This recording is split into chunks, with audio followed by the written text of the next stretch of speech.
porque a tristeza faz muito mal pro coração. Não importa o que você fez ou o que deixou de fazer, Jesus Cristo ama você. Mas que mania boba de pensar que Deus vira as costas pra gente ao errar. O amor de Deus é imenso, é bem maior do que penso e sempre pronto pra perdoar. O amor de Deus é imenso, é bem maior do que eu penso e sempre pronto pra perdoar. É maior que a sua tristeza, é maior que toda a solidão, é maior que o maior dos pecados, é maior que toda a escravidão. O amor de Deus é imenso, é bem maior do que penso e sempre pronto pra perdoar. O amor de Deus é imenso, é bem maior do que penso e sempre pronto pra perdoar.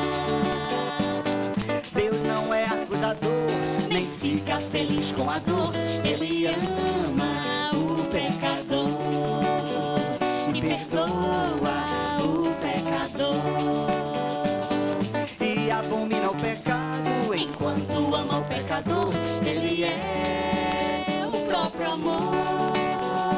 Ele ama o pecador e perdoa o pecador. Ele é o próprio amor. Ele ama o pecador. Um Deus que não dialogasse não seria Deus. Pais e mães que não dialogam não conseguem viver sua vocação, porque não estão dando vida interior para o filho. Não basta dar a vida física. O diálogo dá vida interior. Põe valores e recebe valores. Mexe com o interior do filho. É um intercâmbio. E os filhos precisam disso. Ser ouvidos. Não precisa concordar com eles em tudo, mas tem que ouvir. Partido que não dialoga não faz democracia. É ditadura ou ensaio de ditadura. Religião que não dialoga não merece o nome de religião, porque não está estreitando laços aqui na terra. Só é Deus e eles. Não são capazes de conversar com outros crentes em Deus. Então, todo e qualquer ser humano que atingiu a idade da razão, todo e qualquer agrupamento de seres humanos, se quiserem ter alguma razão, precisa ouvir a razão do outro. E quando dizemos que a falta de diálogo é a maior dor do mundo, é a maior da família, a maior das religiões, a maior dor de todas, é porque o ser humano nasceu por causa do outro, para o outro, com o outro, e vai morrer dependendo do outro. Se não fizer diálogo, alguma coisa vai se interpor entre ele e o outro, e esta coisa chama-se orgulho, vaidade, pecado. Quer ver se uma pessoa é humilde? Veja se ela deixa os outros falar. Veja se essa pessoa fala e depois quer ouvir a outra. Veja se ela interrompe demais. Então não é humilde. Se não interrompe, pede licença, deixa o outro falar, ela tem tudo para ser um ser humano mais pleno, porque tem a humildade de dizer: acho que você tem valores para me oferecer. Pode falar. É isso que nós estamos conversando agora nessa Semana Santa, que chega nesta quaresma que nos levou refletindo sobre a saúde e as condições de sofrimento do nosso povo, e em todos os textos e contextos que você acabou vendo e ouvindo nas missas da quaresma, e agora que vai chegando a Semana Santa e daqui a pouco estaremos em clima de Páscoa, nada vai funcionar se não tiver havido diálogo. E o maior diálogo foi a morte e a ressurreição de Jesus. Ninguém tem maior amor do que aquele que dá a sua vida. Isso é diálogo. Não só ponho palavras a teu dispor. Ponho eu, minha vida, morro por você. Você quer mais diálogo do que isso? Então eu começo por aqui, depois vou por aqui. Pode ser, André Luiz. Diálogo, né, mais uma vez, é fruto também de uma educação. E que nós falamos muito disso também em formações, em palestras, da responsabilidade dos pais em 4 pontos importantes. Educar para o amor, os filhos, educar para o relacionamento, educar para uma sexualidade sadia, e lembrando que até está no documento Sexualidade Humana, Verdade e Significado do Pontifício Conselho para a Família, de que a sexualidade é o ser integral, e o ser integral dialoga, faz uso da razão para dialogar, e, por fim, uma educação para uma afetividade de afetos sempre mais positivos que negativos, porque podemos afetar positivamente e negativamente. Se as famílias e os pais, principalmente através do testemunho, educassem para o amor, para o relacionamento, para uma sexualidade sadia e cristã e para uma afetividade feita de afetos mais positivos que negativos, a gente aprenderia a ouvir, a gente aprenderia a ser mais educado, a ceder, a dar espaço, né? E aí tudo viria com o tempo. No dia 28 e 29 de abril, você vai estar onde? Vou estar na 4ª Peregrinação Nacional da Família. No dia 28 estaremos juntos no 2º Simpósio da Família. Padre Zezinho falando de festa, né? Lançando o livro. A Festa do Amor. E você vai...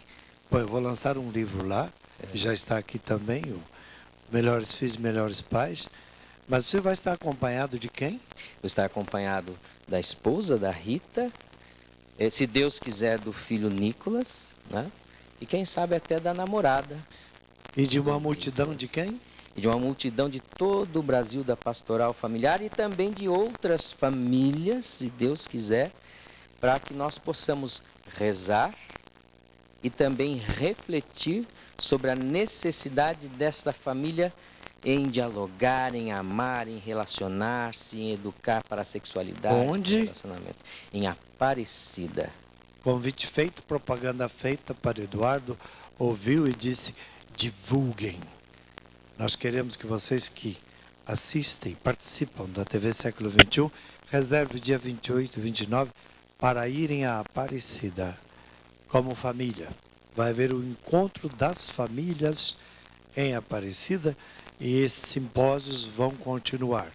Estamos ouvindo e falando com a família brasileira, dialogando. Padre? Para a família se entender, é preciso que faça um pedestral do diálogo, para que eles comecem a entender um ao outro. E primeiro tem que desarmar, tirar todos os instrumentos bélicos que a gente existe, né, para agredir um outro, porque aí a comunicação não vai ser feita, vai criar ruído na comunicação e ninguém vai entender ninguém. A primeira coisa é você ter caridade de ouvir o outro, amor para ouvir o outro, né, e compaixão para ouvir o outro, e entender que eu não sou o dono nem senhor da verdade, que o outro tem suas verdades, né? Então é preciso a gente compreender o outro e entender que ele tem a sua palavra, mas a minha não é maioral.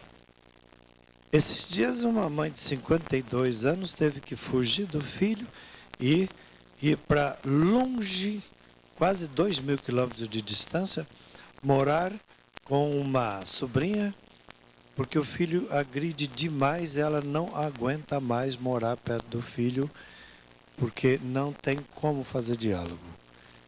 Se ela é inocente ou não, se ele é inocente ou não, já nem vem ao caso. O fato é que uma pessoa quer, a outra não quer. Quando interessa, dialoga. Quando não interessa, agride. Isso acontece muito mais do que nós imaginamos.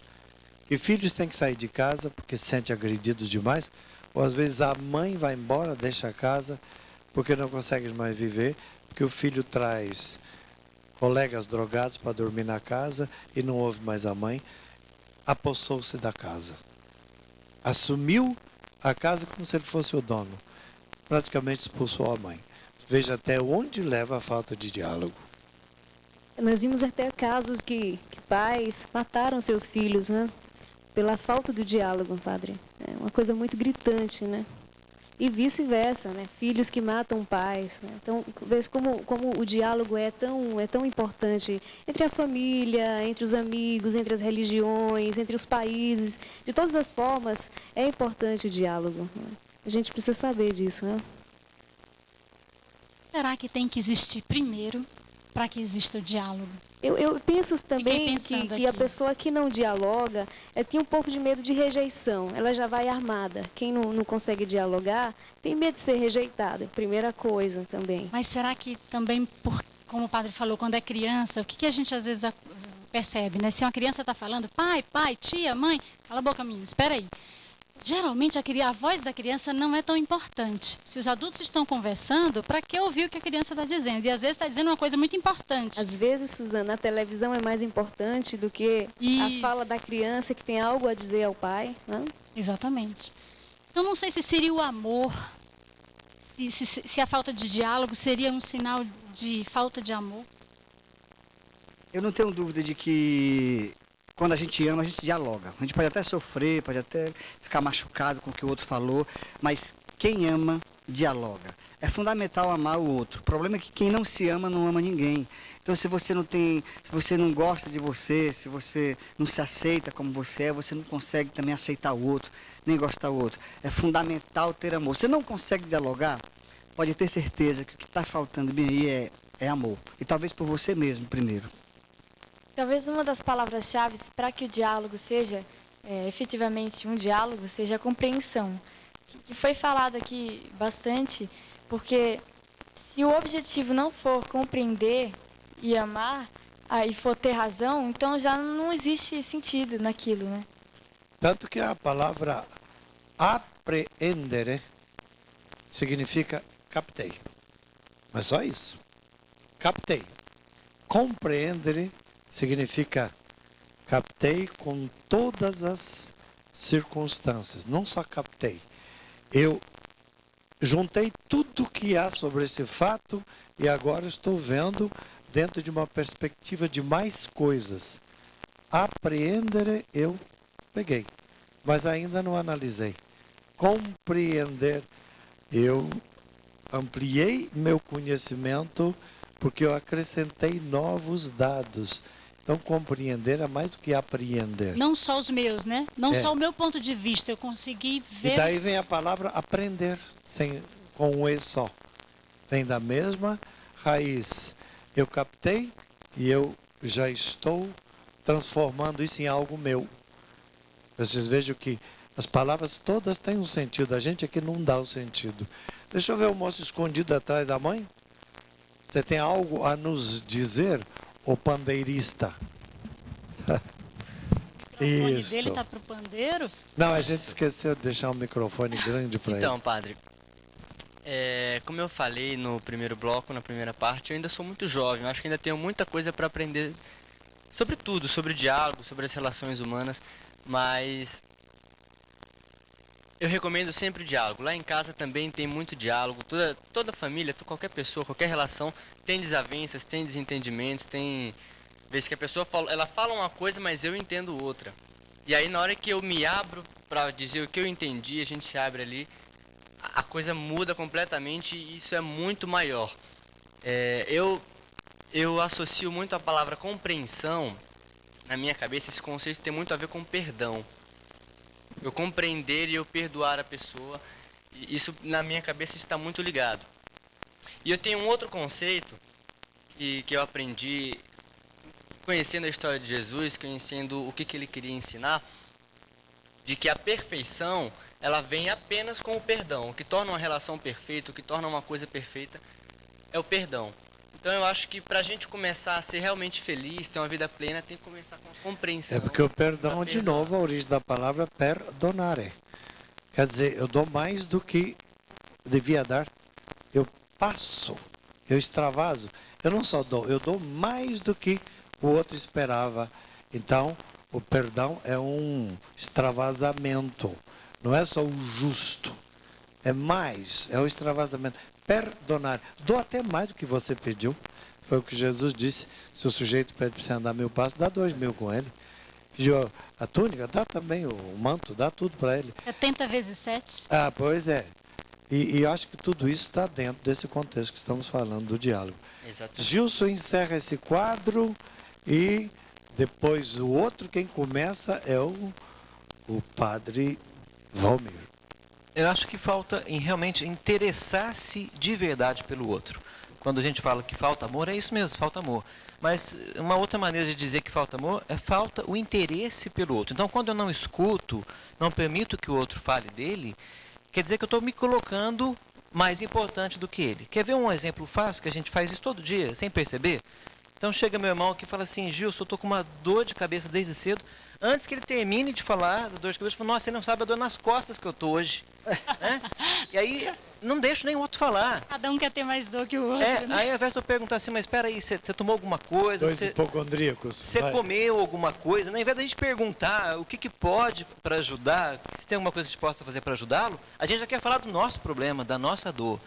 Não é verdade? É uma prática que a gente acaba vivenciando e também vem a questão do exercício. Exercitar, ouvir o outro. Se interessar pelo que o outro está vivendo, pelo que o outro está dizendo. É a velha história. Aliás, a piada é bem antiga. Bem, agora que nós falamos demais de mim, vamos parar de falar de mim.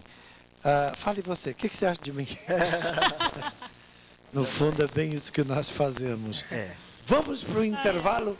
Daqui a pouco a gente continua com o padre Valmir.